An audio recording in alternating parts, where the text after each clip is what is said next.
Olha, um período que tem um sextil entre Júpiter e Netuno, uma lua cheia em Sagitário e Vênus e Júpiter ingressando num novo signo, esse período ele pode ser qualquer coisa, menos uma semaninha como outra qualquer, aquela semana picolé de chuchu, água de salsicha, insossa que não fede nem cheira, muito pelo contrário.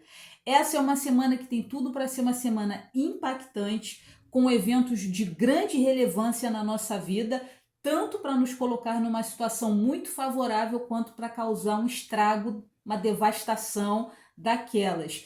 Tudo vai depender de como a gente vai saber lidar com os influxos das energias que vão nos impactar, que vão nos atravessar nessa semana. E é sobre isso que a gente vai conversar a partir de agora. Bom, para você que ainda não me conhece, muito prazer, eu sou a Roberta e nesse vídeo nós vamos conversar sobre as principais movimentações astrológicas do período que vai de 20 até 25 de maio de 2024. Se você gostar desse vídeo, fique à vontade para deixar seu like, para deixar seu comentário, compartilhe esse vídeo com seus amigos, aqueles que quiserem saber sobre como entrar em contato comigo para fazer uma leitura de mapa pessoal, as informações estão aqui abaixo. E se você ainda não é inscrito ou inscrita aqui no canal, fique à vontade para se inscrever. Bom, vou olhar aqui para o meu textinho, porque senão me perco, porque é tanto assunto que eu tenho para conversar com vocês, mas vamos lá. Bom, essa semana nós vamos ter algumas movimentações astrológicas, aliás, a gente já está passando por isso, né? Desde o final de semana, quando nós tivemos ali algumas movimentações bacanas, legais, outras nem tanto, e que já podem estar nos impactando principalmente naquilo que diz respeito às nossas parcerias, sejam elas parcerias de trabalho, sejam elas parcerias amorosas e até mesmo parcerias de amizade, né? Então, hoje, segunda-feira, dia 20, né, o Sol e Netuno, eles ainda estão sob o impacto do sexto que foi formado no final de semana. Então, a gente ainda tem ali aquela energia que pode provocar em todos nós uma espécie de epifania, né? Uma espécie de iluminação que vem do mundo espiritual, onde a gente consegue entender melhor, né? Onde a gente consegue ter alguns esclarecimentos sobre questões que são obscuras nas nossas vidas, situações de difícil compreensão até então, e que a partir de agora, né, você começa a entender melhor, você começa a perceber um caminho de solução para isso, né? E quando eu falo isso, eu estou falando de um trauma, eu estou falando de uma limitação, eu estou falando de algo que você guarda muito no seu íntimo, muito no seu interior, e que a partir de agora você pode ter coragem de externar isso, de botar isso para fora. E quando você abrir a sua boca para se curar de alguma forma, para buscar ajuda, pode ser que isso venha a chocar algumas pessoas, tá? Mas por mais que isso seja impactante para os outros e até mesmo para você, por mais que isso seja chocante, aqui a gente tem uma tendência de uma grande cura e de uma grande libertação a partir de todo esse movimento, certo? Bom, a lua crescente, né, ela tá em Libra desde ontem, desde domingo, né, e ela vai passar a maior parte dessa segunda-feira ainda no signo das parcerias, ainda no signo das associações. E isso pode nos levar a refletir bastante sobre a qualidade das nossas parcerias, né? A depender do tipo de sentimento, a depender do tipo de emoções que nos vão ser apresentados. Eu acredito que a gente deva estar um pouco mais observador, um pouco mais analítico sobre o que essas parcerias elas acabam nos provocando emocionalmente. Eu acredito que a gente comece a ficar um pouco mais atento. Poxa, a minha parceria, a minha associação com fulano, ciclano, bertrano, ultimamente me causa esse tipo de sentimento, esse tipo de emoção. E aí, meus amigos, a gente precisa ter um pouco de atenção. Por quê? Porque quando essa lua, quando ela sair de Libra e ela entrar em Escorpião, né? Isso vai acontecer na virada de segunda para terça. Bom, ali ela vai formar uma quadratura com Plutão que está retrógrado no signo de Aquário. E aí o bicho vai pegar. Por quê? Vamos lá. Também na terça, o Sol ele vai sair de Touro e vai entrar no signo de Gêmeos, tá? Então, se no signo de Touro, né, a gente está falando do signo de Touro, Touro é um signo de terra fixo, é um signo mais apegado, é um signo que gosta de manter as coisas, né, de preservar tudo, assim, o signo de Touro ele traz uma natureza, as pessoas taurinas, né, elas quando têm que tomar uma decisão, aquela decisão ela é muito demorada, ela é muito pensada, tu pensa nos prós, nos contras, o medo de perder. Só que em Gêmeos a coisa muda de figura, né? Quando o Sol ele entra em Gêmeos, quando ele joga a sua luz ali em questões geminianas, a pegada muda. Então, se antes a gente estava falando de um signo de apego, demorado, que gosta de preservar, em Gêmeos muda de figura, porque a gente está falando de um signo de ar mutável, um signo mais comunicativo, um signo mais inquieto, um signo que gosta de movimentar para mudar as coisas. Então, se antes você, nas suas parcerias, nas suas associações, se você costumava engolir um brejo inteiro, né? Nem um sapo, era um brejo inteiro, para manter uma paz, uma harmonia, uma boa convivência, quando esse Sol entrar em Gêmeos, né, trabalhando em conjunção com essa Lua que vai estar no signo de Escorpião, fazendo uma quadratura com Plutão aí, meu amor, é um Deus nos acuda. Porque é aquele momento que se antes você engolir um touro com chifre e tudo, agora você vai começar a se engasgar com um mosquito. Agora você vai chutar o balde por qualquer coisa. Então, é muito complicado a gente tomar decisões, tomar atitudes e tomar iniciativas levados pelo calor da emoção de sentimentos conturbados. Então a gente precisa ter muito cuidado, a gente precisa estar muito mais analíticos para não tomar decisões precipitadas no calor dessas emoções que vão estar em ebulição, né? Esse Plutão falando, ó, esse negócio não tem jeito não, ó, corta isso, sabe? Aí a Lua também, Escorpião, falando a mesma coisa, gente, isso daí não tem transformação, isso não tem mudança, não tem como regenerar, pelo amor de Deus, pega esse negócio e joga pro alto. Você pode tomar as suas decisões e mais adiante você fala assim, putz, mas não é que aquele negócio ainda tinha jeito, ainda tinha conserto, ainda era importante, ainda tinha valor para mim. Então aqui é aquele momento onde a gente precisa ter um pouco mais de observação, um pouco mais de cuidado, um pouco mais de critério. Até porque, meus queridos, essa Lua em Escorpião, né, ela também vai formar uma oposição com Mercúrio que está em Touro. E aí, quando a gente tem toda essa movimentação, essas emoções, esses sentimentos que estão lá, ó, guardadinhos e que eles começam a vir à tona, formando essa oposição com esse Mercúrio que está em Touro, então é aquele momento onde a gente pode estar um pouco mais cruel, um pouco mais perverso com as nossas palavras, usando palavras que ferem, usando palavras que machucam, usando palavras que maltratam, mas de uma forma muito meticulosa. Ali não é você falar no calor da emoção, é você parar, pensar, né? De que maneira eu posso chegar lá e botar o dedinho na ferida e se divertir com o sofrimento do outro.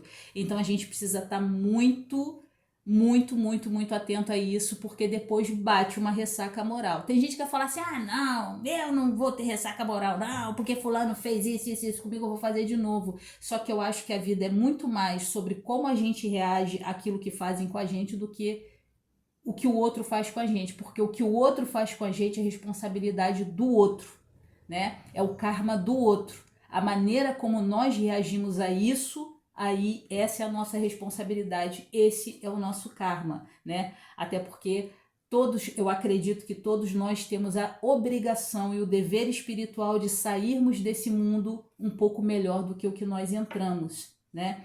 E não vai ser nos rebaixando e não vai ser nos nivelando por baixo que a gente vai conseguir isso, tá certo? Bom, eu sei que é difícil, nem sempre eu consigo, tá? Às vezes eu sou essa pessoa cruel que fala, que fere, mas que depois, nossa, fala, putz, por que que eu agi? Por que que eu reagi dessa forma? Será que não tinha uma maneira melhor de eu responder a essa experiência? Por que que eu tive que ser tão assim? Por que que eu ainda caio nas mesmas ciladas e nas mesmas armadilhas?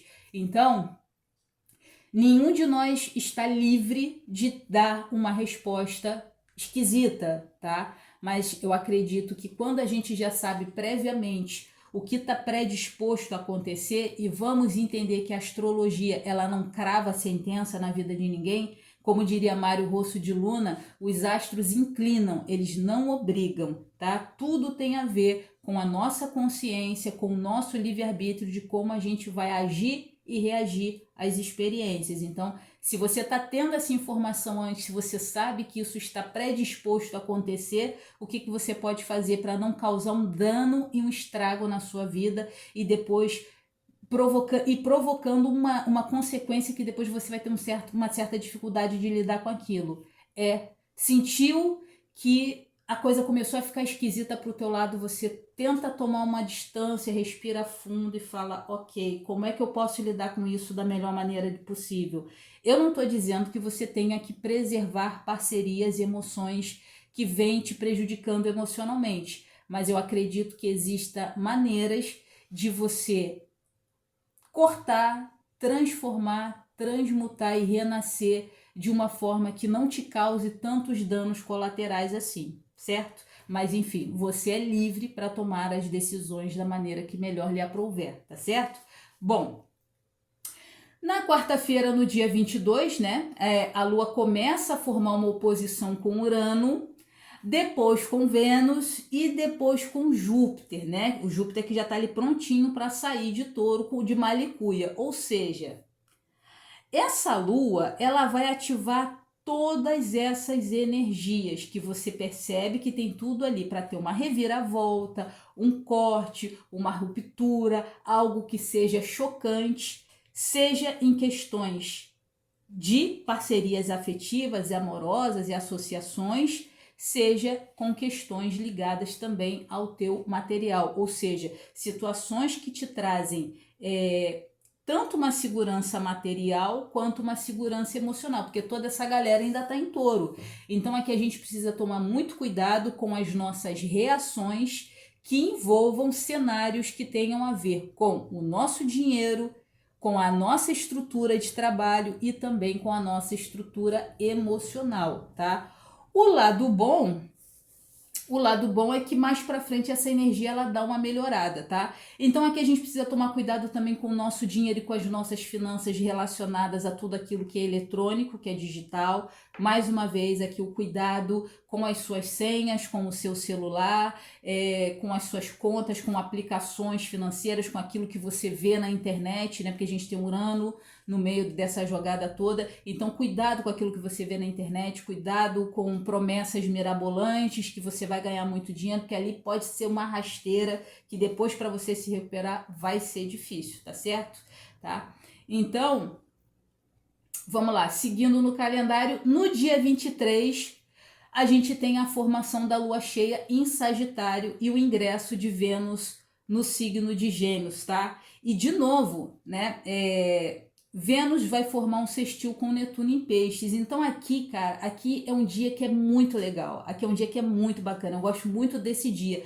Só que, como eu costumo falar para vocês, toda vez que a gente tem um aspecto que envolve um planeta lento, aquela energia, ela não está disponível só naquele dia. Isso já pode começar a partir de agora, dia 20, e pode se estender até domingo, tá? Então, esse é um dia que de fato a gente pode ter uma epifania novamente. É como se naquele momento os portões do céu, os portões celestes, eles estivessem abertos para a nossa comunicação, né? Então, assim, a gente tem um período onde Júpiter ele está muito atuante nas nossas vidas, tá? Aqui a gente também tem a força de Vênus. Júpiter ele trabalha no nosso chakra coronal. Vênus trabalha no nosso chakra laríngeo. Então aqui é aquele momento onde a gente pode ter uma conexão com o mundo espiritual, que pode trazer para a gente uma solução criativa e uma facilidade na nossa comunicação, uma criatividade na nossa comunicação, para que a gente consiga resolver de repente algumas questões que não ficaram bem resolvidas no passado, algum estrago que a gente tenha feito, tá? Isso não significa, não, eu vou chutar o balde generalizadamente, porque lá no dia 23 eu vou ter uma ideia e vou consertar. Não, tá? Aqui você tanto pode ter uma abertura, né? Uma ideia ou uma inspiração divina, seja para consertar uma situação do passado, seja também para que você possa criar uma boa oportunidade para você em momentos vindouros. Então aqui é aquele momento em que é bem bacana você tá mais conectado com a tua energia espiritual, tá? É aquele período onde é muito bacana você tirar um tempinho para meditar, para fazer as suas orações ou simplesmente para ouvir o seu próprio silêncio, tá? Para você se movimentar mais na direção da espiritualidade. Hoje é um dia, no dia 23, ou hoje também, né? No dia 23 é um daqueles dias que é bom a gente pegar aquele ditado de Cristo e botar na nossa vida. Cuida primeiro das coisas do espírito e todo o resto vos será dado por acréscimo. Então é aquele dia em que uma luz celeste, né, invade a tua vida de uma forma extraordinária, onde você pode ter grandes ideias, grandes insights, como se diz na Kabbalah, aquele momento onde o Ein Sof Or, ele rompe a árvore da vida, ele vem, puff, chega em Malhut, e você tem aquela ideia, fala assim, caramba, é isso então, é essa a solução que eu tanto precisava, que eu tanto esperava, tá? Então aproveite bem esse dia, esteja conectado, faça seus rituais, faça suas orações, medite, mas principalmente ouça o silêncio, tá? Porque a resposta ela vem por ali, tá certo? Bom, dito isso, no dia 24, a Lua, ainda em Sagitário, ela vai formar uma quadratura com Saturno. É um dia bem curioso, né? Porque se Sagitário é um signo que fala muito do crescimento, da expansão, da coragem, do você desbravar novas possibilidades, de você ampliar as suas possibilidades, de você ter as suas metas, os seus alvos. Aquele Saturno ali já fala assim, meu amigo, calma aí. Eu lembro que quando eu estava estudando astrologia, né, o meu professor ele falava assim, pense nesses dois camaradas, pense na vida como um carro, né? Então, Júpiter é o acelerador, Saturno é o freio. Aí teve alguém, tá, mas e os outros planetas? Ele falou assim, Marte é aquele planeta que dá combustão quando a gente vira a chave do carro, né? Brum! E aí você aperta, Júpiter, o carro anda, e Saturno é aquele que dá aquela freada. Então, assim, é um momento onde você pode ter uma certa dificuldade de dar andamento e de dar velocidade. Por quê? Porque você vai querer crescer, você vai querer expandir, Saturno puxando você pelo cabresto, falando assim, calma aí, você tem isso bem estruturado na sua vida, isso tem base, você tem um plano, você tem um método, se você encontrar dificuldade, você vai ter perseverança, resiliência para seguir adiante. Então, é um dia onde a gente pode ter um pouco mais de dificuldade para dar andamento naquilo que a gente quer botar para andar, naquilo que a gente quer fazer expandir nas nossas vidas, tá? Mas com a sabedoria e principalmente com o insight que você pode ter no dia anterior, você pode conseguir lidar bem e dar fluência nessa situação de um jeito ou de outro, tá? E no sábado, no dia 25 de maio, né, a gente vai ter Vênus fazendo um trígono com Plutão, tá? E a gente também vai ter Júpiter ingressando no signo de Gêmeos, movimentando, expandindo e ampliando assuntos geminianos, como a comunicação, os aprendizados, e eu falo bastante sobre isso no vídeo que eu gravei sobre Júpiter em Gêmeos, que vai ao ar amanhã, e eu já te convido desde agora para ficar atento ou atento e ligado, né? Se você ainda não está inscrito no canal, se você ainda não ativou o sininho das notificações, eu recomendo que você o faça, tá? Porque ali a gente vai conversar mais sobre essa passagem de Júpiter em Gêmeos, que vai de maio de 2024 até maio de 2025. É um período bem interessante para comunicação, para o aprendizado, né? Para temas geminianos. Se antes Júpiter passou um ano no signo de Touro e mexendo e movimentando as questões taurinas, aí você pode falar assim, ah, Roberta, mas eu ouço dizer que Júpiter é o grande benéfico, que o Júpiter é o planeta da expansão e a minha vida não cresceu, não expandiu no financeiro. Bom, uma coisa que eu costumo dizer é que, por mais que Júpiter seja o grande benéfico, que seja aquele sopro de sorte nas nossas vidas, eu acredito muito que é uma sorte que ela é construída, tá? E Júpiter, ele passa pelos signos a cada 12 anos, né? Porque o Júpiter, ele leva 12 anos para dar uma volta completa no zodíaco, uma vez que ele fica um ano em cada signo. Então, a minha pergunta que eu já vou deixar para você desde agora, tá? Para você refletir até amanhã, a hora que você vai assistir o vídeo, é: desde que Júpiter passou em Gêmeos em 2012 para cá, o que você expandiu como conhecimento? O que você estudou? As tuas trocas, as tuas interações, como você lidou com isso? Porque agora, quando Júpiter retornar ao signo de Gêmeos, é aquele momento em que, se você se movimentou para crescer, para expandir os seus conhecimentos, ali é aquele momento em que sim, que ele pode começar a te abençoar em algumas áreas da sua vida, tá? Então eu espero que você tenha feito algum tipo de movimento para aprender coisas novas, para interagir mais com as pessoas, para se informar das fontes certas, porque aí sim você pode começar a ser abençoado, abençoada pela força jupiteriana. E a gente vai conversar sobre isso amanhã. Bom, eu acho que o vídeo já está bem grandinho, né? Já passou de 20 minutos. Eu espero de verdade poder ter te ajudado com essa conversa que nós tivemos. Beijo grande no seu coração, fique com Deus e até a próxima oportunidade.